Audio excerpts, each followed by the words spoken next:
Sunday night. My name is Karen Cassiati. I'm a chemical oceanographer at Stanford, and I'm one of the 3 co-chairs for the meeting this week. This morning we'll hear 2 plenary lectures, and as Steve Ackelson mentioned on Tuesday, one of them will be somewhat experimental.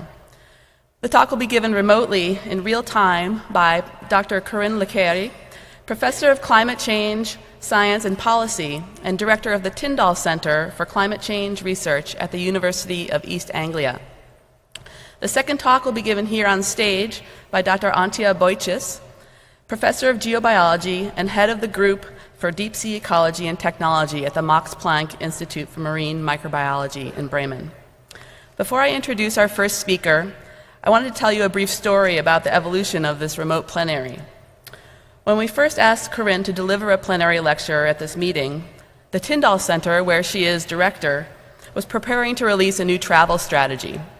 The Tyndall Travel Strategy aims to help researchers reduce their carbon emissions.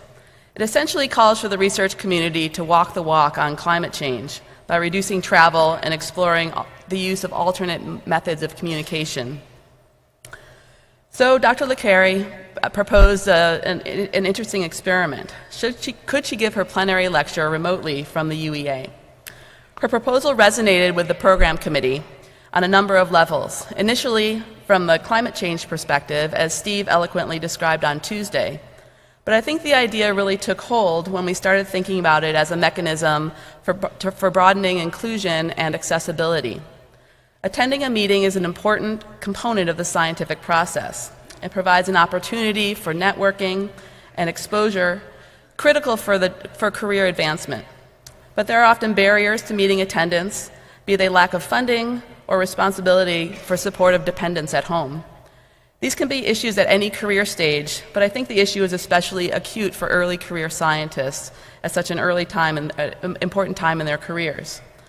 Well, there's been a great deal of progress on delivering content from a meeting to scientists outside around the world through e-posters and on-demand video of plenary sessions such as this.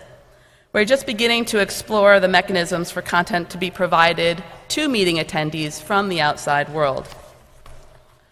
So we wanted to give this a try. We've made every effort to make this remote plenary as natural as possible.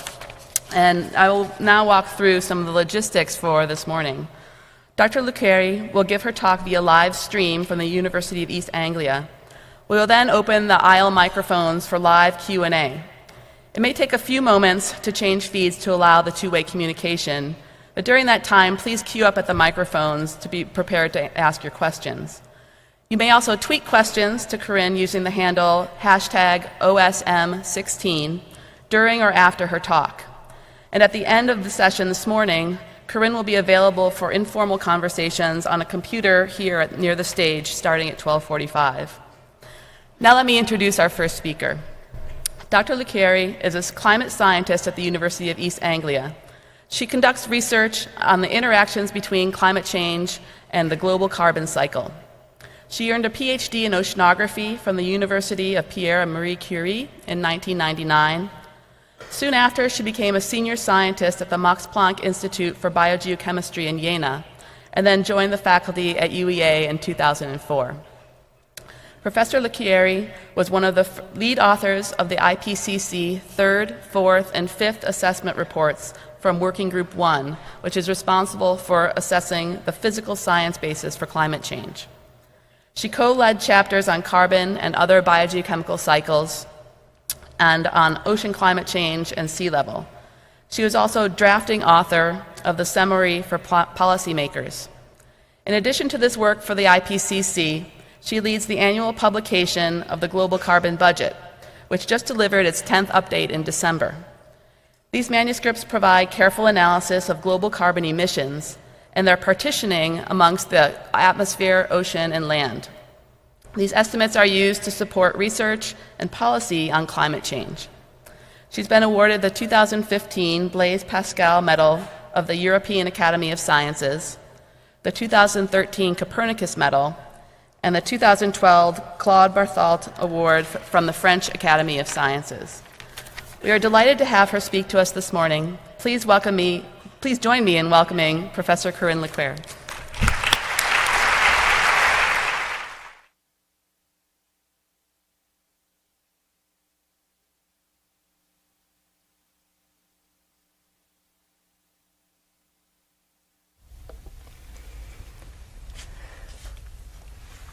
Wow. Thank you very much, Karen. Hello, everybody. I don't know if I'm more nervous by being here in Norwich or if I was in New Orleans with you all. But in any case, what a pleasure and what an honor for me to have the chance to share this meeting with you from here. The carbon sinks are absolutely fascinating. They're fascinating because of their dynamic response to the growth of CO2 in the atmosphere, and because obviously of their importance in regulating climate and regulating climate change. There are two essential climate variables that are particularly important for the carbon sinks. You see them here on the screen, hopefully. These are the atmospheric concentration of carbon dioxide, which is to the left, and the surface temperature, which is to the right. When I started to work on the carbon cycle back in 1992 in Princeton University, atmospheric CO2 had just crossed 355 parts per million, and now it's actually crossed 400 parts per million in 2015 and continues to rise. Along with this, global temperatures have just crossed 1 degree Celsius of warming since pre-industrial times. That's 1.8 degrees Fahrenheit. There is not a one-to-one correspondence between these two variables, and that is because the atmospheric CO2 rise and the temperature rise both take place on top of a dynamic planet.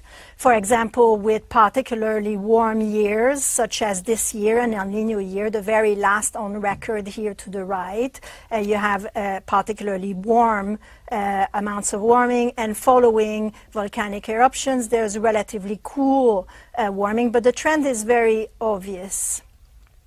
This dynamic planet is what makes our job as scientists, and I would say particularly as oceanographers and as marine biogeochemists, particularly interesting. The carbon cycle is completely enmeshed in this dynamic planet. It has a strong human component, the one that emits the CO2 emissions from burning fossil fuels and from deforestation and land use change.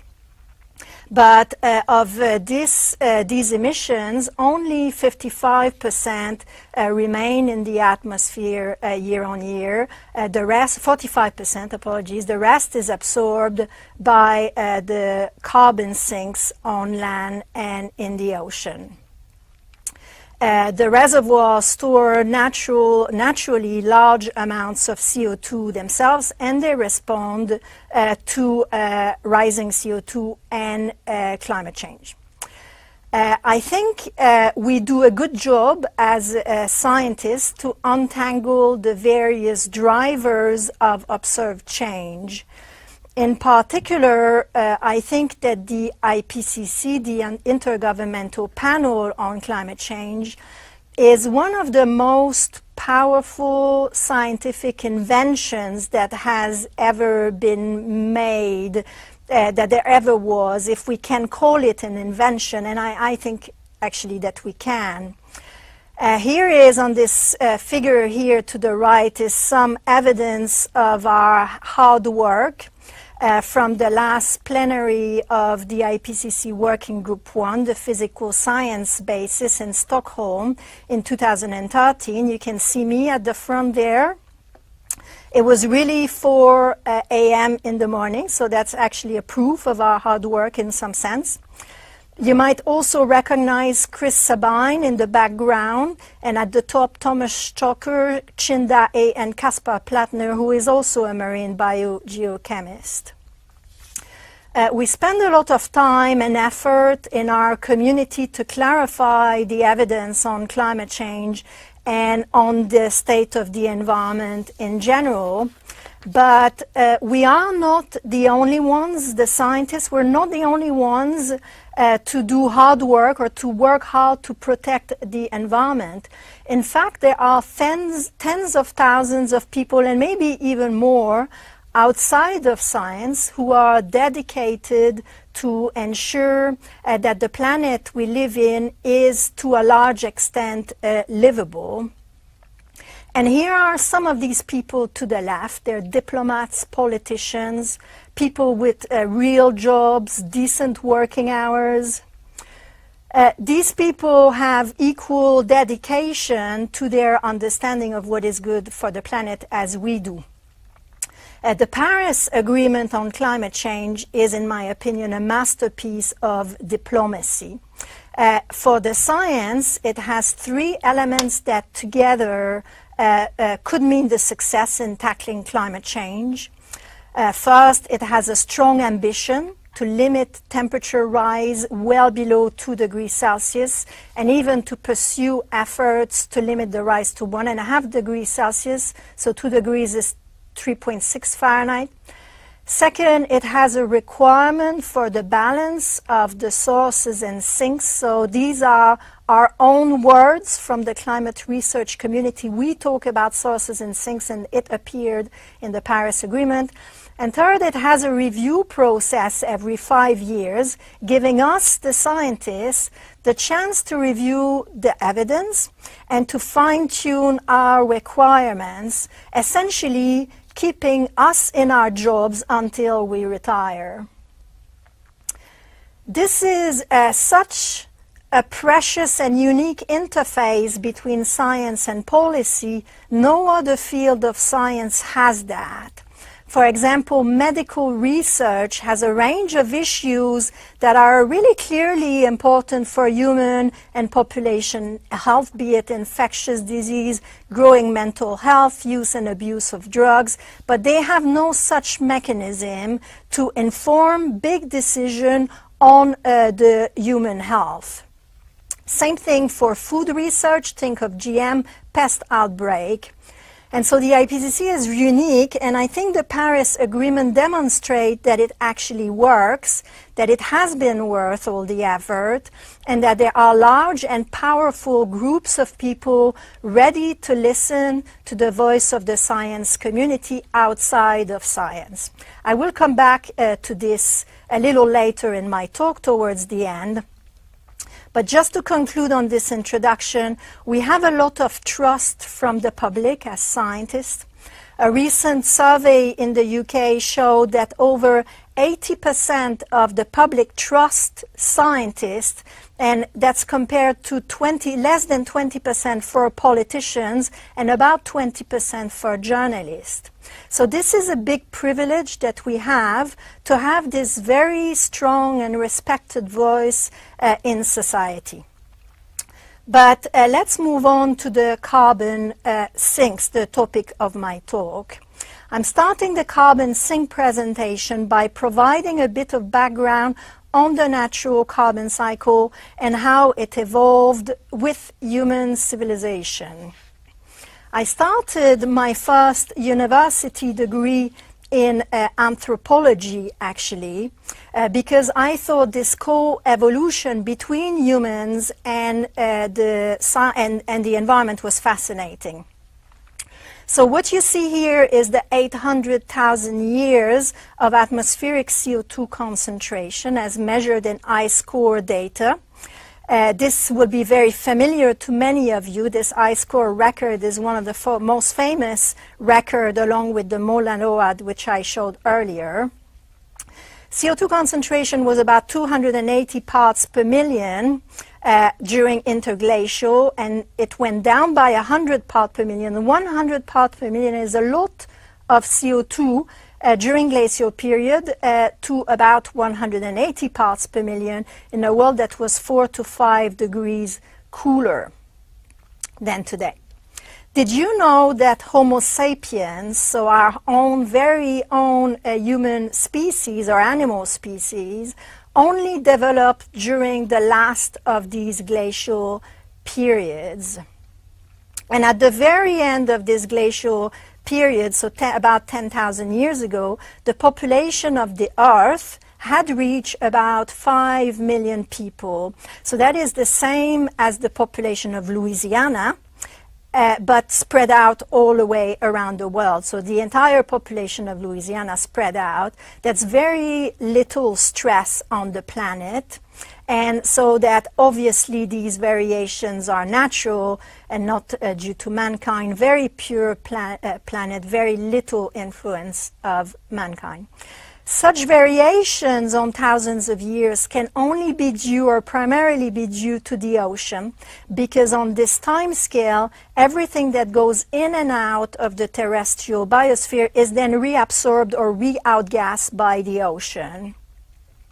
I'm going to focus on this last glacial cycle here, and in fact our understanding of the terrestrial biosphere also confirms this, that the terrestrial biosphere cannot explain the glacial interglacial atmospheric signal, and in fact that it opposes this signal.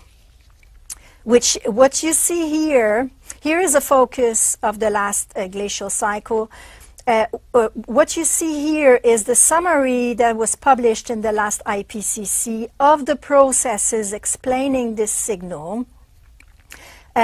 Each point on the right-hand panel is an independent or unique publication. This summary was based on a paper by Kofeld and Ridgeweld, which was complemented and which served as a starting point for the IPCC assessment. In the ocean, there are multiple processes that contribute to this signal. The 5 main processes are the calcium carbonate compensation from sediment dissolution, iron fertilization from enhanced dust deposition, changes in ocean circulation and the way that it keeps carbon in the deep ocean or not, and changes in surface salinity and temperature. These were all quantified in these individual studies, most using some kind of models to quantify the exact effect, at least according to our current understanding. Now, if you are quick to add the numbers here, you see that they barely add up to 35 parts per million. Well below the observed signal of 80 to 100, so that whereas we think that we know the basic processes, and in fact we're rather confident that we know the basic processes that cause the fluctuations in atmospheric CO2, we cannot reproduce this signal in the models that we have, and these are the same models that are used to project climate change, and that in my view highlights a very fundamental challenge in our understanding, in even the understanding of the carbon cycle of our community. And this is very typical of climate science, I think, at the moment, where we have a good grasp on processes. We can reproduce part of signals in our model, but the quantitative understanding, so exactly what processes produces what, is limited. In my view, it's not until you can model something that you can really demonstrate that you have fully understood what the process are. It's a necessary, obviously not sufficient condition, but it's a necessary condition to be able to model processes. It is thought that the changes in ocean circulation, particularly in Southern Ocean circulation, are at the heart of the underestimation, and that our models cannot reproduce this signal because they have too coarse resolution and the processes take place on a much smaller scale. This topic is studied in depth here at this meeting, so we need a better quantitative understanding of changes in physical processes.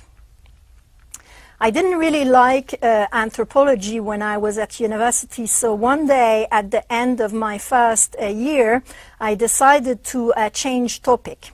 So I liked sports at the time, so I went to the physical education department and asked, can I have a place in your department, please, in your program, please? And the answer came back straight away. The deadline was yesterday, come back next year.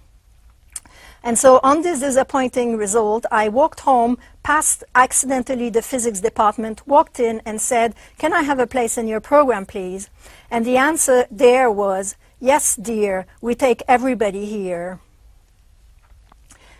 And that's how I became a scientist. Now, on top of these natural cycles, which we partly understand, we have added quite a substantial amount of CO2 in the atmosphere with our emissions. Here is a sketch of the axis. So I have stretched now the last 2,000 years, where we have high resolution ice core data. The population had grown by year zero, so 2,000 years ago, to about 200 million people. So this is the population of Brazil. So much more, obviously, than the 5 million people 10,000 years ago, but dispersed across the planet is still not very significant. However, if we start to focus on the more recent past, at the last bit of the record, things really start to change there, and the dominance of humans become really marked. So the last bit of the record is when the Mauna Loa time series started. That was the beginning of the International Geophysical Year, 1957-1958. It's the record I showed in the initial slide, the very first one, direct measurements initially taken by Dave Keeling at the Mauna Loa Observatory. This is an extremely rich piece of data, the Mauna Loa record, which I show here its growth rate. So how much of the CO2 increases year on year in the atmosphere. It starts in 1959 with the last point in 2014. This signal integrates all the sources and sinks of carbon. But it can be decomposed. The signal can be decomposed. It has a mean value of about 4.4 gigatons of carbon per year in the past decade.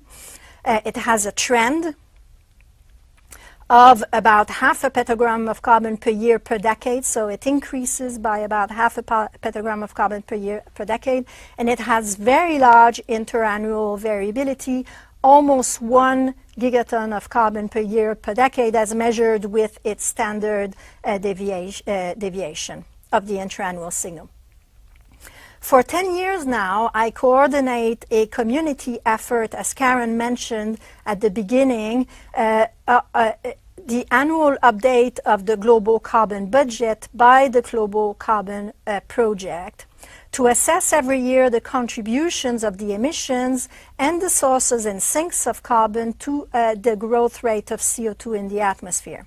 For this annual update, we invite contributions from the entire community, actually, from around the world, who are prepared to make their data updates available and to actually do this year after year, which is the difficulty in this effort. This is a big ask to the community. More than 80 people contributed data last year alone.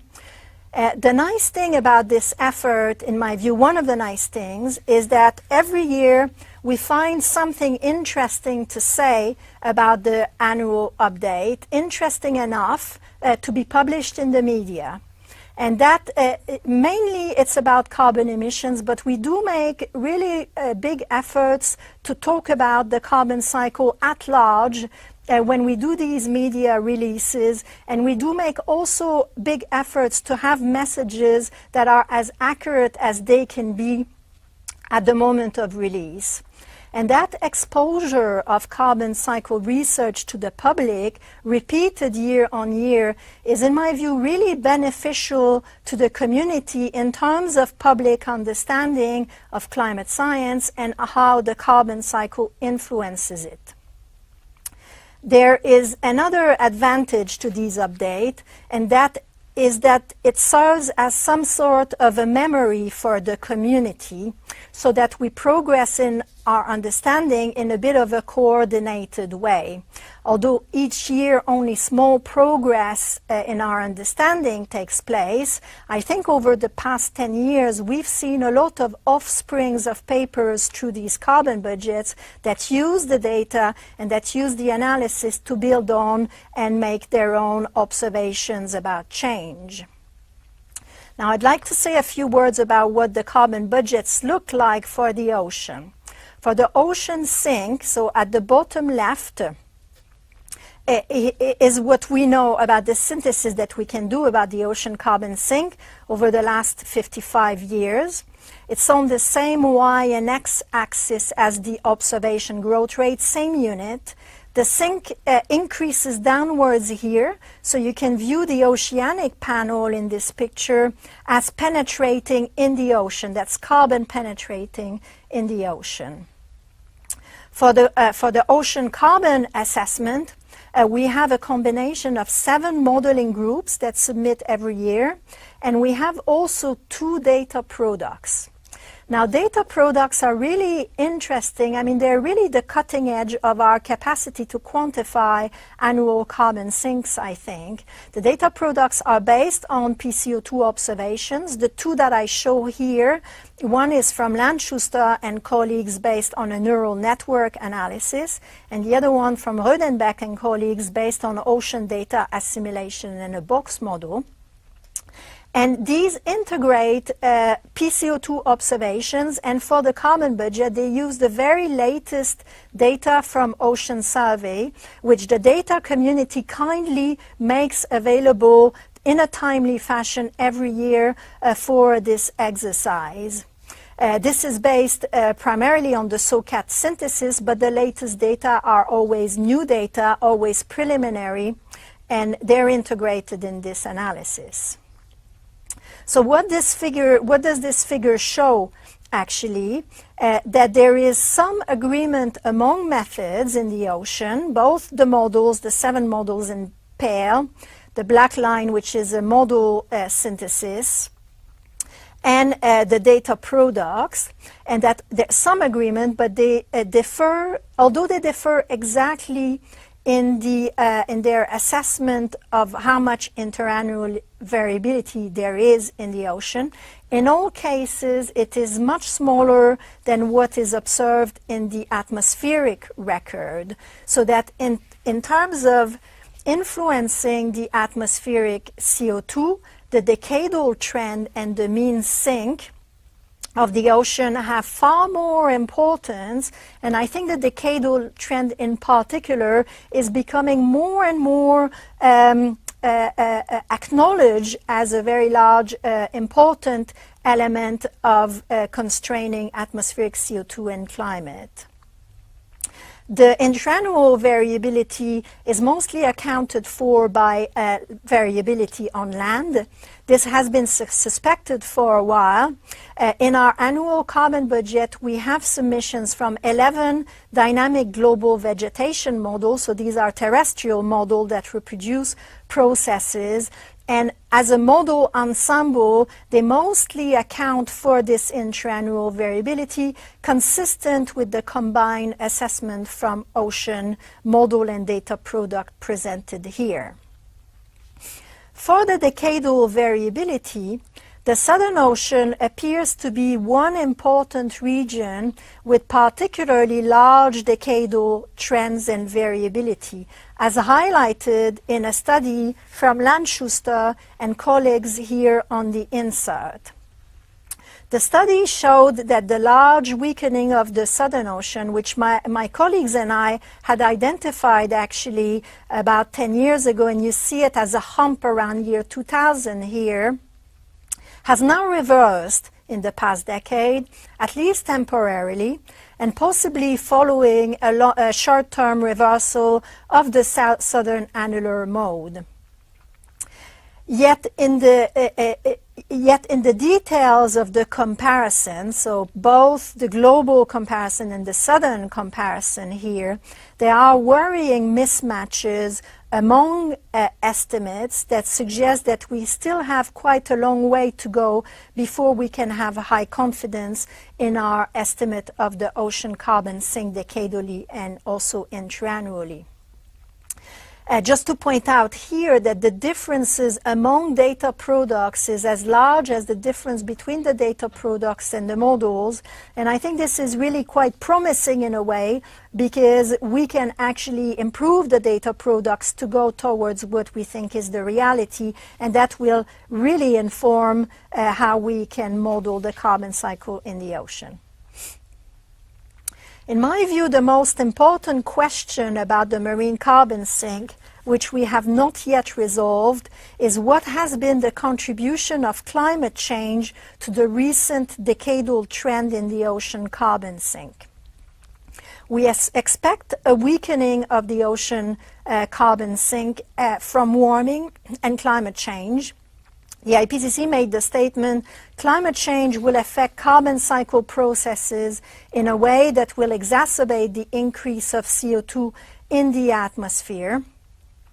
And this is based on the evidence that all the models, all the Earth system models with ocean and land sink agree on the direction of the change or the projected impact of climate change in the future. And it's also based on our understanding, based on observations of past variability, the glacial past, and the 1,000-year variability. In a paper led by Mike Ropak, we were able to infer the influence of recent warming on the total carbon sink, so the land plus the ocean, over recent decade, but not on the ocean separately. So we did this, we looked at the recent decade in atmospheric growth rate, and we were able, with the box model, to infer how much of the atmospheric growth rate is due to simply the time evolution of the emissions, how much is due to the non-linearity in the carbon cycle, and how much is due to natural variability in the forcing, particularly volcanic activity. And there was a residual there that we could account for in terms of weakening the carbon sink in the past few decades, but we were not able to separate with this information alone the role of the land versus the role of the ocean. There was also a very similar analysis published by Rafalski and Ralph Keeling over a longer time series. So now back to this graph here. We have some uncertainty in the glacial interglacial past, a somewhat good understanding of the past few decades with still things to resolve. What can we infer about the future? Now, in the latest IPCC, again, made two statements that are particularly relevant. One is that the ocean uptake of CO2 will continue to 2100 regardless of the scenario within the range of possibilities. The models agree, and that's based on well understood physical processes and chemical processes that are included in the model. But number two is more interesting. The IPCC also recognized that global ecosystem models only have crude representation of sinking processes and loss term. And although this did not have a measurable or sizable influence in the past records, there is a possibility that this change as the environment and climate in particular change, and ocean acidification obviously. I would like to dwell on the role of ecosystems for a few minutes. In 2005, we published a concept paper on the need to represent ecosystem in global models more explicitly. There was at the same time a very similar paper also published by Raleigh Hood and colleagues. There was no results in our paper. It was just mostly a plan, a plea even. And the plan was to represent ecosystem complexity by grouping phytoplankton and zooplankton into plankton functional types. And the concept was borrowed from ecosystem modeling on land, where they use plant functional types for their modeling. But even before the paper came out, it was criticized in the literature. So one set of criticisms said, plankton functional type, running before we can walk, way too complex, not enough observations. The other set of criticisms said, plankton functional type, are you kidding? Way too simple, how dare you? So I thought, we must be approximately right. Of course, both sets of criticism made very valid points. It was hard work to synthesize the data that was needed to parameterize the model and the data that was needed to validate it. You can see here the most important key data that our model needs with a sketch of the model on the right-hand side, and that is the growth rate as a function of temperature for each of the 10 plankton functional type that we thought we need to include in a model, in a global model. So there's 6 phytoplankton to the left, and there are 4 heterotrophs to the right, bacteria and 3 zooplankton. Just the data itself, the analysis of the data itself was very informative and shows in particular that for phytoplankton, the growth rate increases with size among groups, while for heterotrophs, the larger the organisms, the slower the growth rate. And so there are environmental issues that need to be taken into account to explain this different behavior, particularly among phytoplankton groups. We also published a special issue of carbon biomass for these 10 plankton functional type in the journal Earth System Science Data, special issue called Maridat, which probably a lot of collaborators are in the room actually today. Because it included data from a very large group of people. And we are thinking now of renewing this exercise and revisiting this exercise for Maridat 2 sometime in the next year or two.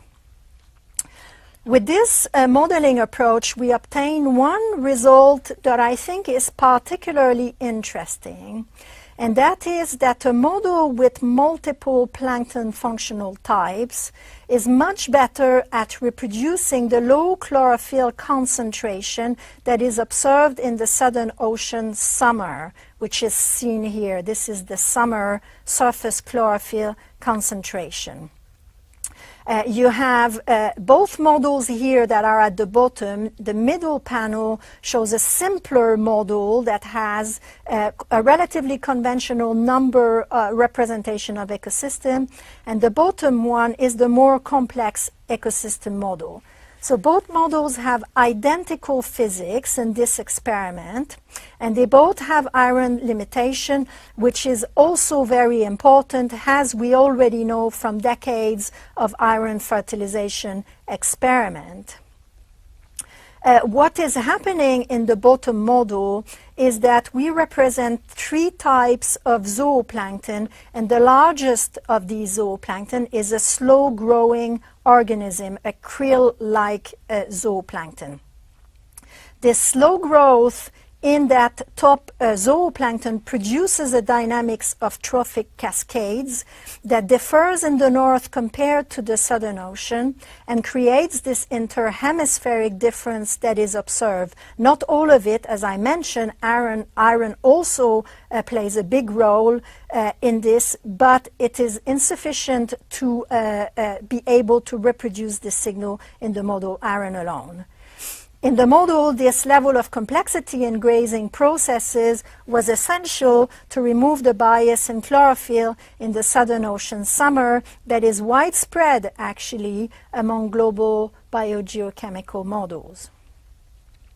In my view, there is a lot that we still don't fully understand about the way marine ecosystems regulate the natural carbon cycle and how the changes that are ongoing in the environment are affecting this now and will affect this in the future, in particular in a changing environment. That has implications, and maybe I should say even speculations for this, is that there is a possibility that environmental change and climate change affects ecosystem processes in a way that could also affect carbon cycle processes. And I also noted a lot of talks at this ocean science meeting were exactly on this topic. I've talked a lot about population growth in the background of my talk today. We're now approaching slowly, possibly, the peak in population towards 9 to 10 billion in just a few decades, perhaps 20 years, perhaps 30 years, or slightly longer. I don't know if you realize how lucky we are in this room today, or maybe in this shared spatial temporal space, to be born at the heart of the most remarkable and unique geological transition of the planet. The one where human society actually dominates the environment. Some of us were born in the Holocene and will die in the Anthropocene. People will write books about us in the distant future, if they still have books, that is. Because we are at the inclination point here with population and other things that will follow, we have an incredible chance to influence for a long time the way that society coexists with the environment and will coexist with the environment when the transition is complete, the population transition that drives a lot of the exploitation of the resources. An incredible chance. Had I lived somewhere else when I was at university, I might have dropped in the political science department and become a policymaker myself, or a journalist, or a social scientist. Who knows? Scary thought. There are thousands of people like you and I who spend most of their days working to preserve the environment. These are decision makers, diplomats, activists, business leaders, teachers, and so on. But we, as scientists, have a very unique voice among the group of people who work and care about the environment. In the context where we are building this sustainable society, I think it would be very useful to raise the volume of our voice one notch. Because I am a quantitative scientist, I'm going to put a number onto this. I think, and this is my personal opinion, that we scientists need to spend about 20% of our time talking with people outside of science. Many people do this already. The Future Earth program is about recognizing this necessity and supporting us in our efforts. I think that our employers need to recognize this as part of our job. We need to have promotions because we do these efforts of outreach, and it should not be something that we do in our spare time in the weekend, but something that is really essential and part of our job. And this is because it is essential, I think, for us to have a widespread and deep influence in the way society and the environment unfolds in the decades to come. Now, specifically on climate change, we have just reached 400 parts per million. To limit warming well below 2 degrees Celsius, our emissions have to go down to near zero within a few decades. I've been thinking quite a lot about this lately. How can I modify my professional activities to better align the practice of my science with my scientific conclusions, to keep consistent and powerful messaging, and to maintain my credibility with the public? In other words, how can I reduce the carbon footprint of my professional activity? So in thinking about this, I had a moment of discovery when I thought about Dave Call. Dave Call showed up, actually, is he in the room, Dave Call, perhaps? Surprise.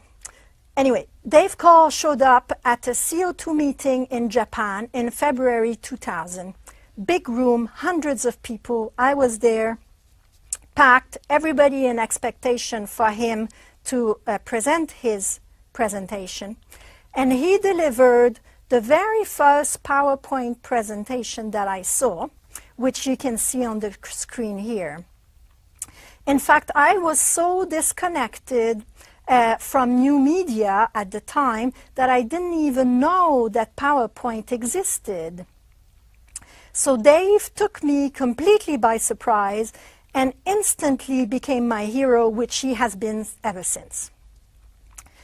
There he was, Dave Call, cool looking, relaxed, or pretending to be, just like me, trying out something new. So my virtual presentation today, delivered to New Orleans from Norwich, is an experiment. So far so good, I think. And I think we can build on this for the future. It's been fantastic to share this experience with you, absolutely fantastic. Thank you so much to the Ocean Science Scientific Committee who took my request so at heart, and in particular to Karen Casciotti for taking the risk of offering me this presentation today. And also thank you so much to the audiovisual teams, both here on our side and on the New Orleans side, for making this happen. Thank you all.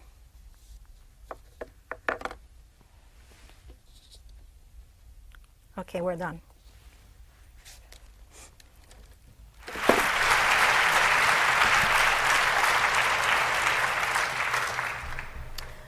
Wonderful. Thanks so much, Dr. Le Quere. We'll be switching over audio feeds now, and if you have questions, please come forward to the microphone. Okay, one moment, we'll be switching over.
One thing from the queue from again. Excuse me?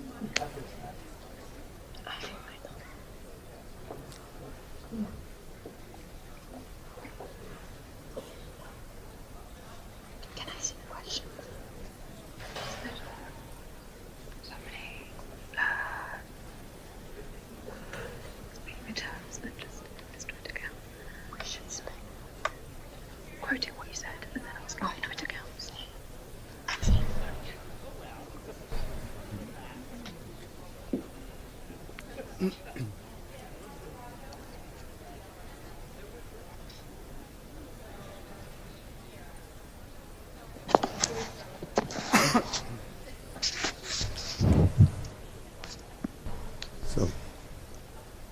Okay, why don't we start with a question? I think she can hear us.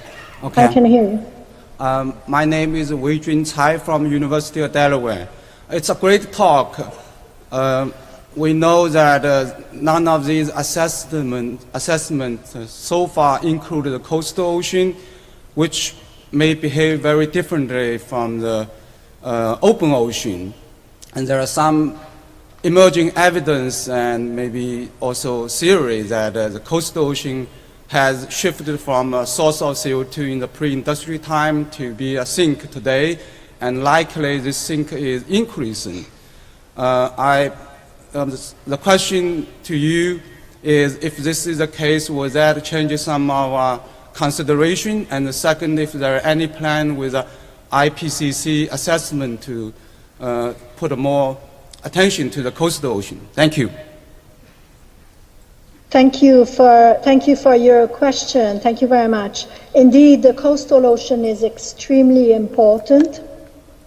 It's not explicitly included in the global models that are used by the IPCC. That is correct. The IPCC had a chapter on model evaluation the last time around, and I think what the assessment judges is that we can reproduce with our models of the ocean carbon sink. In this case, we can reproduce the observed carbon sink within the bounds of the observations with our models that don't have the coastal ocean. So at the moment, the signal coming from the coastal ocean, or the signal of change, is not strong enough to change the assessment of the past. And so the assumption going forward is that this is going to be also the case in the IPCC. But you are correct that the same way that the marine biogeochemistry might change in a different way in the future as it has in the past, it is also possible that there are coastal processes that become larger in the future compared to the past. And to do this assessment, I'm encouraged by two things. One is that the PCO2 observational community have started to gather systematically observations in the coastal ocean and to integrate these in databases. So I think this will greatly help the global picture that we can have. And the other one is that the models used by the IPCC are increasingly of higher resolution. And in the next round, there will be many models with a quarter of a degree of resolution, which in many cases is not enough to resolve coastal processes, but in some other cases it is. Thank you for your question. So, thank you for that excellent talk and leading by example. Your point about outreach and being a personal example is really important. And in that regard, did you look at what your emissions would be by going to eating plant-based for a year or a month or so in comparison to not flying across the Atlantic? And it's more than a simple question, because I think as scientists addressing this problem, we need to, just like in our travels, address this in how we interface with the rest of the world. Thank you very much. Yes, actually, we did quite a reflection about our carbon emissions in our group, and quite early on we decided that as a professional community, we had a reflection and responsibility to look at our professional emissions independently of our personal emissions, and this simplified quite a lot the problem. Now, looking at the professional emissions of food, so if I can subtract here what I eat at home and focus a little bit on what happens in conference and so on, then indeed I think that there is a lot of potential to reduce the emissions from eating meat, particularly red meat. And there is actually excellent vegetarian food that people love, but the culture is to base quite a lot of our intake on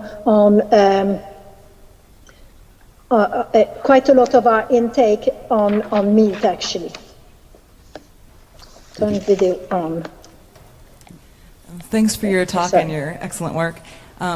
My question is a political one. So a journalist for the New York Times described the U.S. Supreme Court's recent decision to stop the EPA from regulating coal-fired power plants in the U.S. Until it sorts out the laws as the thread that could unravel the Paris Climate Accord.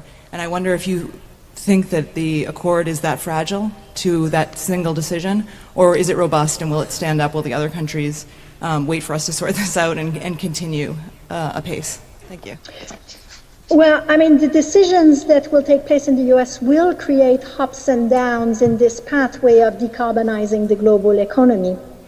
But the mere fact that the Paris Agreement was agreed or signed in Paris in December has relied on a large group of people, not just the US, not just China, but a large group of people coming together to support the Paris Agreement. The United Framework Convention on Climate Change have done an immense groundwork of getting businesses, getting community, getting scientists, obviously, and policymakers across the world, even the Pope, to support the Paris Agreement. So whereas I think that the position of the US will actually affect, if it takes place straight away, will actually affect maybe a little bit of the momentum, I think the message in the long term, and particularly the message that we need to decarbonize the economy almost entirely, whatever the level of warming we're prepared to take, is actually now set in stone. The faster we can turn things around, the lower the level of warming will take place. Okay, I think we have time for one last quick question. Yes, wonderful talk, Dr. Alina Schmont, University of North Carolina. I'm Wilmington. I'm a semi-retired coral reef ecologist, have witnessed the demise of Caribbean coral reefs, have installed solar panels in my house, drive a Prius, and become a vegetarian. And recently, not recently, for about 20 years, I have had my stump speech about overpopulation and its role in climate change and global warming, all the things that we are suffering, and I was very heartened to see you include that as a major point in your talk.